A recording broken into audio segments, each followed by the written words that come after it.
We're going live. All right, we're live. Good morning, good afternoon, good evening, depending on when and where you're watching this Facebook Live. This is the voice and the face of Dr. Olabintan, CEO and co-founder of Livingspring Family Medical Center here in the awesome city of Mansfield, Texas, where we help our patients live long and well because we believe the quality of life is just as important as the quantity of life. And I am excited. I'm always excited, but I'm particularly excited today to have conversations with Dr. Erin Mayfield, who's a friend, a Yeah. colleague, and a fellow advocate for lifestyle medicine. How are you doing Mhm. this morning, Doc? Oh, I'm so excited to be here, and thank you for having me on. It's a lot of fun to have a live, and especially first thing in the morning, so that we can catch people before they go to work. So that's perfect. I concur. I concur. Now, for those who are watching live, hashtag live, and for those who will be watching in replay, hashtag replay. And I would like to introduce my guest to you. I know I mentioned her name, but one of the things that that's very unique about Dr. Oh my goodness, my drive went off. About Dr. Erin Mayfield is that she's also a board certified OB-GYN. She's Mhm. also board certified in lifestyle medicine. And she's also someone who helps with disability paperwork, right? I saw that. She's a big advocate for lifestyle changes that help empower patients to live long and well as well. She is also the founder and CEO of a group coaching practice called Lifestyle Medicine, Wellness, and Recovery LLC. And guess what she does?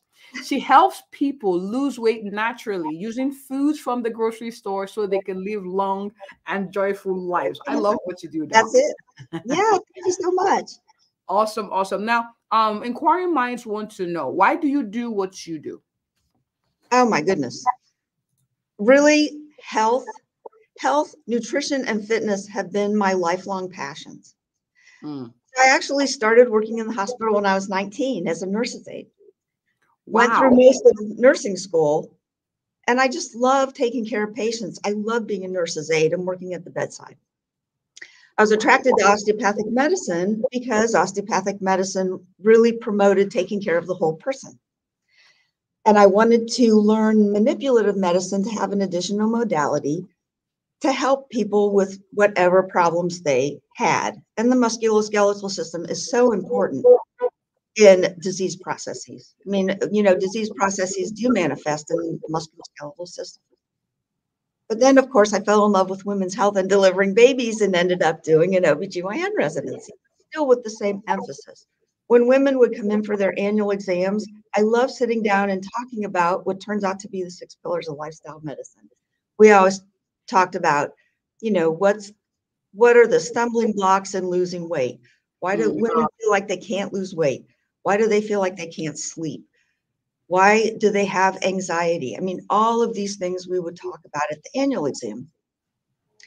And I felt like I came up with a good plan of action with steps that would help them improve what was Right. going on in their lives.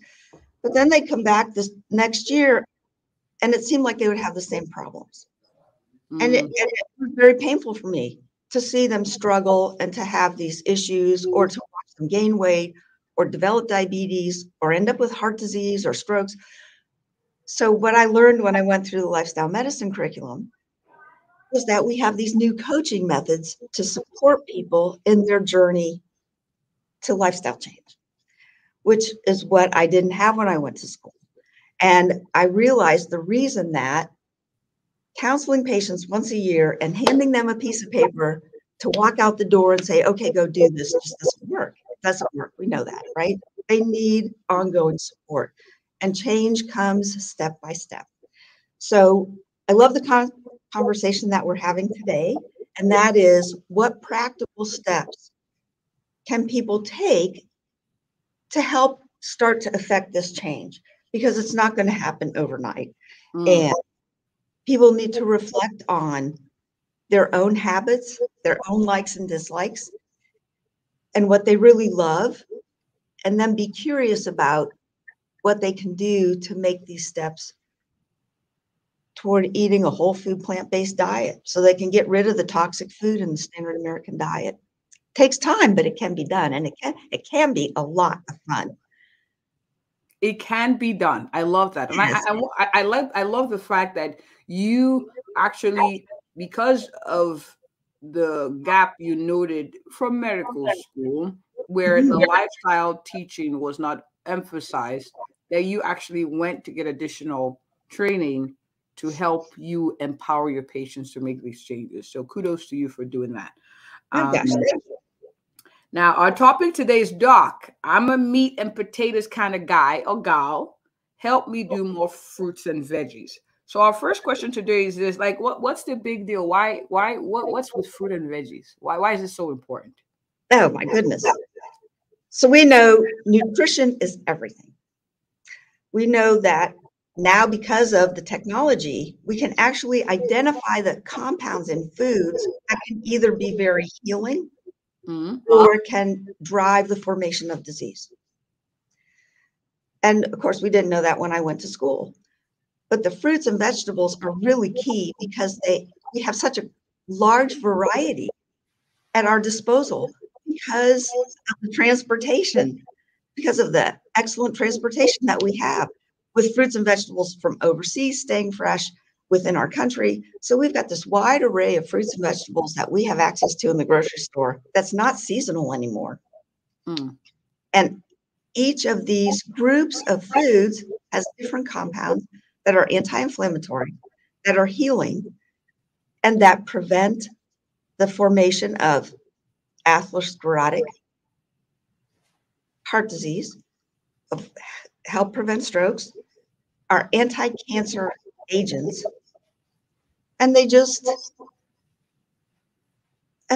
phenomenal. It's an array of compounds that God gave us in natural foods that grow from the earth to help us live long and joyous lives. And it's very exciting work. I love to read about the research and share it with everyone I know. So we know that there are foods, and that is the standard American diet, that drives inflammation that causes 80% of the chronic diseases in our country. And that's a staggering amount of suffering and unnecessary deaths in our friends and loved ones. So when you consider we eliminate the potential to eliminate 80% of heart attacks, strokes, 40% of cancers, autoimmune diseases, improved bowel diseases, all of that fits into this 80%. We have the power to change our destiny. We have the power to go for it. We just need to know. We just need to know what to do, the steps that we need to take. And people need to understand the devastating effects of the meat and the dairy and the processed foods and the chemicals that we consume every day. There's power in our foods. Oh my gosh. There's power in our foods. Power to serve us, or power to actually kill. Yes. So it's that serious. And sometimes in conversation with patients, I say, do you know why fruits and vegetables are I keep harping on it. They're like, because it will help me go to the bathroom better, or because it's good for you. And then I explain, I say, it helps, with cancer, it helps put things in place so that certain cells know not to overgrow. Yes. And know to do what they're supposed to do within the limits of their functioning. So like that's anti-cancer, antioxidant. They're rich in fruits and vegetables. So get to eating. Now that segues to our next question. I've had patients ask me, well, Doc, how many should I eat a day?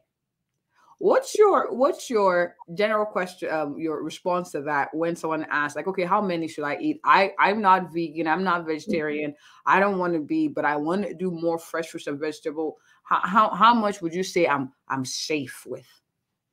Oh, awesome. Well, that's a wonderful question. And it is a critical issue because we know 9 out of 10 Americans don't eat enough. And when we talk about servings, sometimes it sounds overwhelming. And yet a serving is not that much food. When we talk about leafy greens, they say 2 cups of leafy greens. Well, when you look at leafy greens, you could easily eat 2 cups of leafy greens, and you don't have to eat them all at one time. My husband, for example, he puts spinach in his smoothie. So he packs the spinach in there along with his tofu and soy yogurt and fruit and oatmeal, and he loves it. So there are different ways we can get leafy greens. We can get those 2 cups.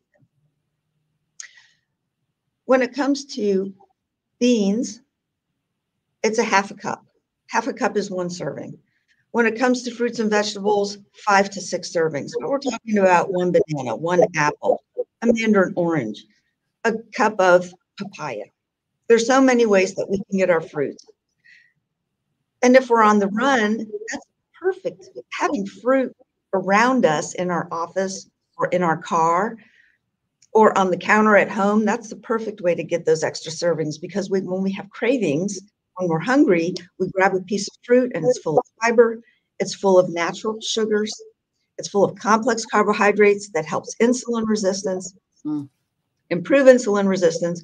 So all of those things are contained in 1 piece of fruit. So it's not hard. And the other thing that helps people, that I think young people especially enjoy, is Dr. Greger's Daily Dozen app that they put on their phones. It's really easy to use. You can get it for iPhone or Android. And all you have to do is check the little boxes, put a little check when you eat that serving, and you get to the end of the day and you say, okay, I've done all of these things. Maybe I didn't get as much fruit today. I didn't have the opportunity to eat as much or as many vegetables as I would have liked, but I can catch up tomorrow. But at least it gives you some way to keep track. Okay, you dropped a lot of gems here. You know, a lot of times the amount of fruit and vegetables recommended is not overwhelming. I typically tell patients fist size, just get 5 fist size of fruit and vegetables a day. Let's start there. And if you don't think about it, if you don't surround yourself with it, you're not going to do it. So it's something you have to prioritize as important for you, as part of your self-care, as far as your well-care, as far as your life care. Yes. And then there are apps to help keep you accountable. Like you mentioned, Dr. Greger, I love him, by the way. And so, yeah, so think about it, do it, keep yourself accountable, rinse and repeat, rinse and repeat, rinse and repeat for your health. Now, here's a question I get often from my clients. They're like, well, I don't want to eat too much fruits because then, you know, too much sugar in my system. What would you say to that? Oh, we know that even though fruit has sugar, it's natural sugar. And because the fruit also has the fiber and it's a complex carbohydrate, it's not a simple carbohydrate, it actually helps balance your blood sugar. It's really interesting to look at the work of Dr. Kambata and Barbero in their book, Mastering Diabetes, where they talk about how eating fruit is fine.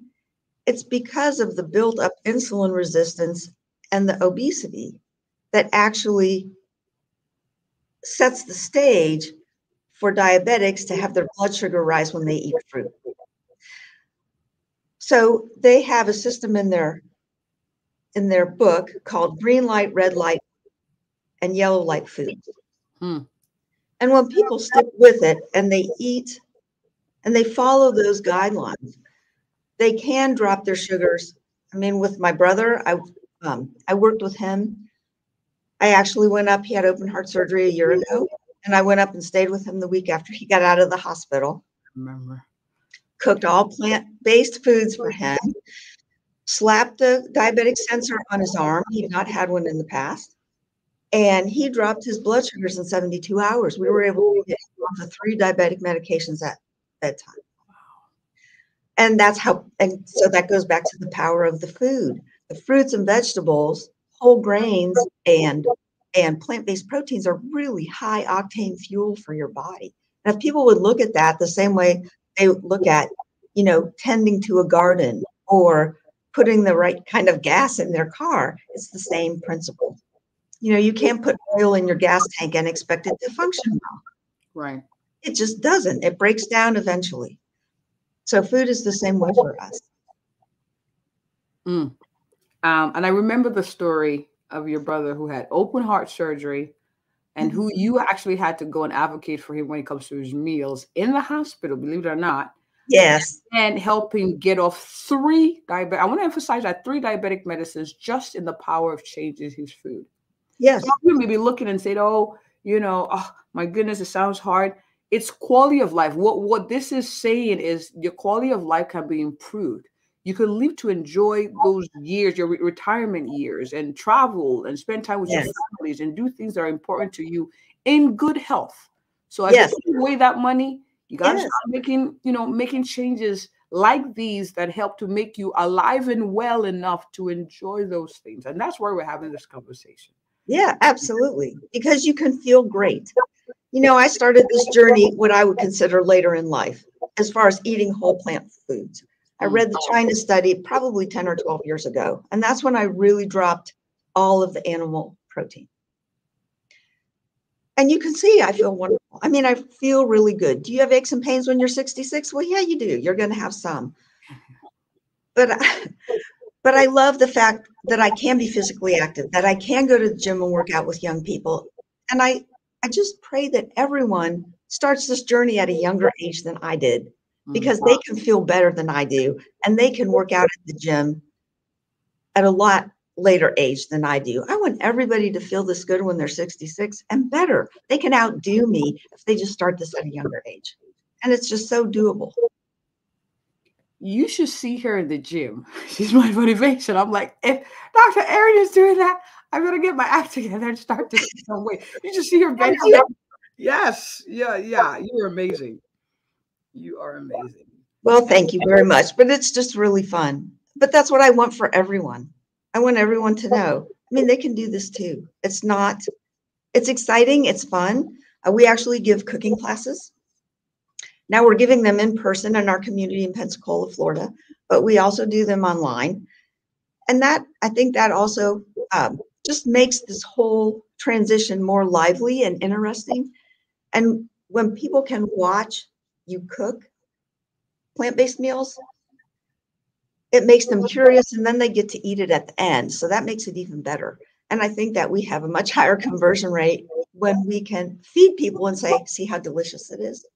See how this meal is even better than eating that hamburger, and reflect on how you're going to feel over the next 2 to 4 to 6 hours after you eat your plant-based meal than when you eat a heavy fat-based meal. Makes a big difference. Yes, it does. Yes, it does. And thank you for all you do.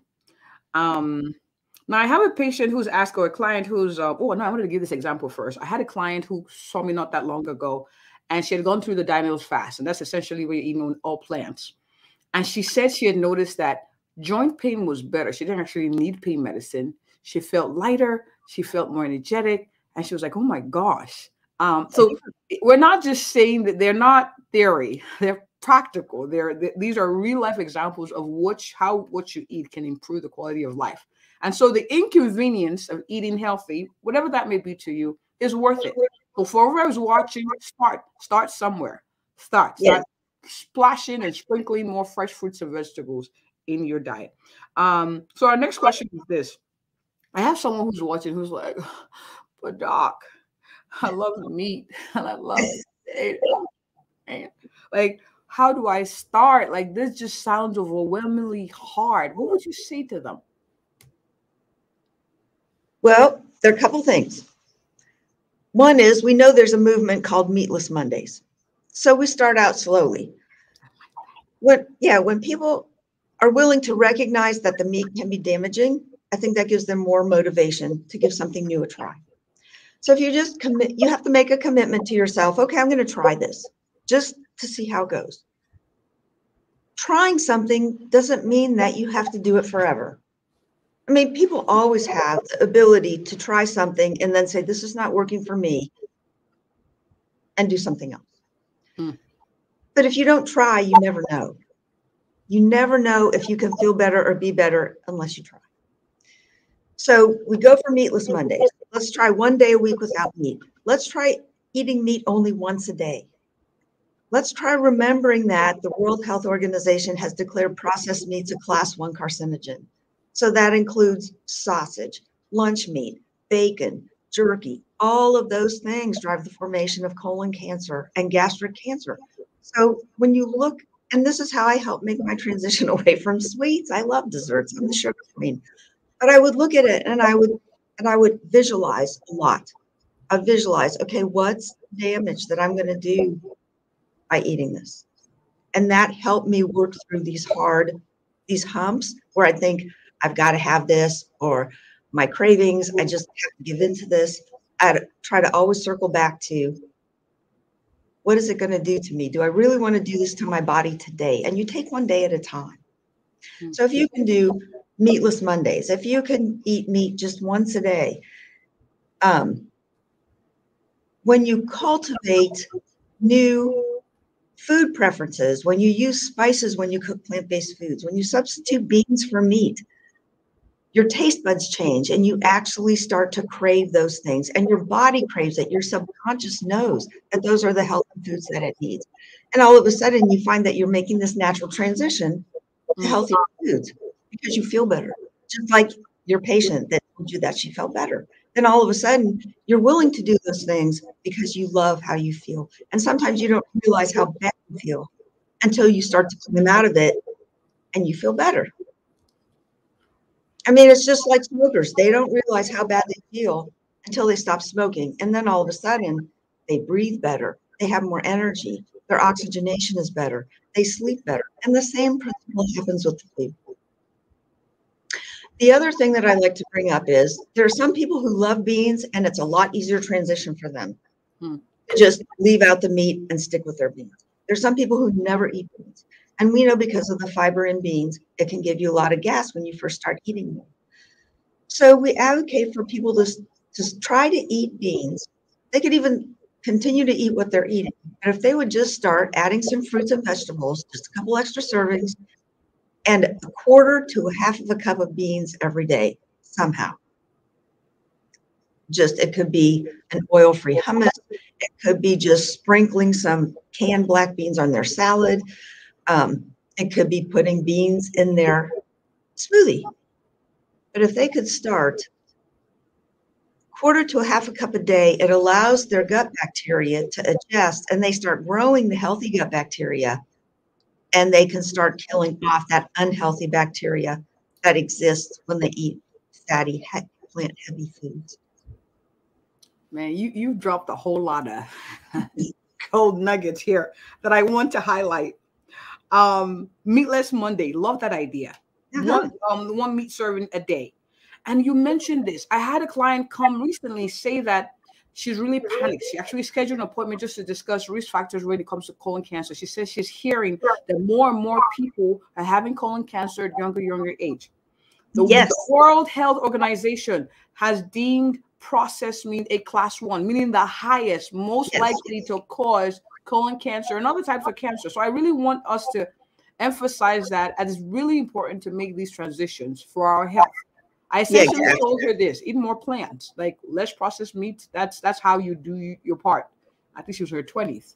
So well, good for her. I am thrilled to hear that she's concerned. I mean, that's a critical issue.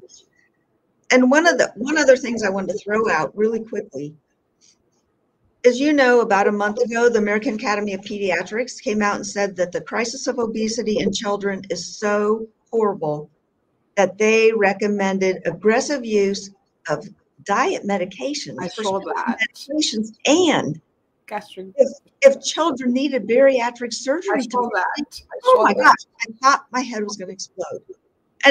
And nowhere in that did they say, look, the first line of this is nutrition. Let's get them on healthy food. Let's get them off the fast food at lunchtime in school.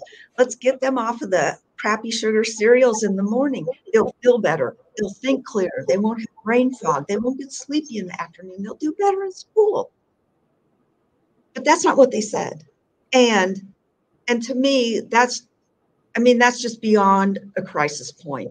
It's something that we have to scream from the rooftop. We have to make all parents aware of this.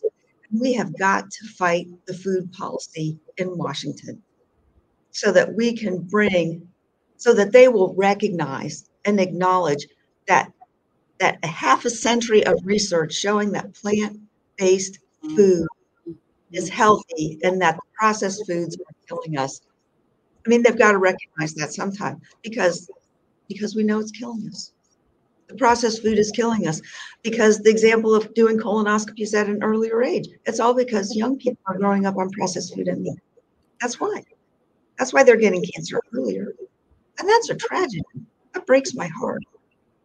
You know, when you work in medicine for 45 years and you work every day to help people live long and healthy lives, it brings tears to my eyes to see them suffering. And I don't want that. And I'll fight till the day I die to help people understand how they can be healthy and live long and healthy. To live long and well. It's possible. I read the article everybody 2 days ago. Everybody can be better. I read the article 2 days ago on the bariatric surgery for kids now and use of weight loss medicine. I said, oh my gosh. Oh, yes. And this is not a gloom and doom type conversation. It's we know what to do. Yes. The government may not be doing that or putting systems in place, but you are responsible for your own health decisions. So this conversation is to empower you to change your mindset to say, I'm willing to do whatever the inconvenience it may be, or whatever the inconvenience it may take to eat better. And I love how you said, sometimes you don't know how bad you feel till you change. That's right. Quality of life, an improved quality of life is better, is possible. But you got to test it out. Test it out. 3 weeks. Give it 3 weeks and see. Yes, and, exactly. You know, that's the idea. Give it 3 weeks. It takes 3 weeks. What, 21 days to develop a new habit? Try it for 3 weeks and see if you don't feel better. You do. And you know what's? I'm going to send you a link to this amazing little video clip on YouTube that we can share with your listeners. Awesome. That shows natural T killer cells killing cancer cells. It's this phenomenal little 2-minute video out of the University of Cambridge. But what it does is to me, it illustrates the power that God gave us in our bodies to heal, to prevent diseases. And it's there, and you've got all of these little tiny microscopic molecules, you know, searching your tissues for foreign bodies and cancer cells to kill them and keep you healthy. So why not feed those cells with the best food that we can so that our body can do the healing that it was designed to do? God is so amazing. He made that a natural process. We have the power. Yes. Wow. We have the power. Wow, this has been so rich. Yes, this has been so rich. And we can have fun doing it. And that's just it. We can just have so much fun. We just have to, you know, jump out of the hole and go for it. I love it. I love it. Thank you so much for coming. Thank you so much for taking the time to enlighten our guests. But Doc, people are asking, man, I love her. I hear what she does. I want to connect with her. I want to have her come speak on my platform. I want to work with her one-on-one. Doc, where can people find you? Oh, you're so sweet. And I love you too. You're amazing. Thank you. So my telemedicine practice is lifestyle medicine, wellness, and recovery. We do group coaching classes with in-person cooking classes. We have an 8-week course and I can see and work with anyone who lives in Georgia and Florida. I still have my Georgia medical license. We are going to start a monthly membership that is a more relaxed type of environment. It's so that anyone can join our membership, where we just go in and we talk about general health issues, nutrition, and still have a live cooking class.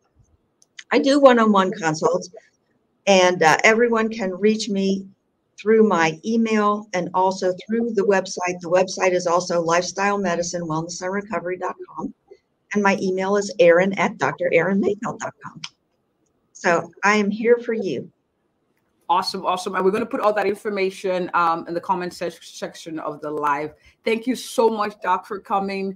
Thank you to all our viewers live and in replay. Please share this. You can simply forward this video to those who you know could find this useful. And if you or anyone is looking for an awesome, a passionate, and a thorough family physician who will use lifestyle changes to empower you to live long and well, I am she. Have a good one. Hold on, Doc. She is.